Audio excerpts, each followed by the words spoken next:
Welcome to Pindar Poetry. We hope you learned something new. You start by removing doors, drawers, and all hardware so you can work efficiently. Label each piece to speed reassembly. Next, degrease every surface. Kitchen oils block adhesion, then rinse and dry completely. Once dry, sand only enough to dull the existing finish using 120-150 grit. This creates tooth for primer. If you find gouges, fill them and sand smooth after the filler cures.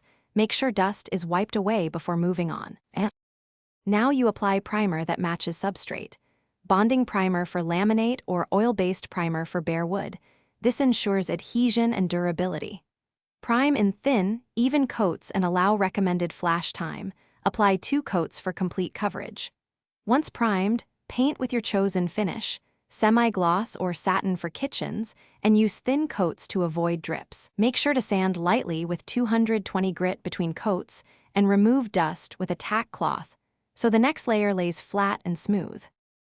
Finish by letting the paint cure. Although dry to touch is quick, full hardness can take 7-14 days, so handle doors gently. Reattach hardware and reinstall doors, adjusting hinges for proper gaps. Test functionality before final tightening.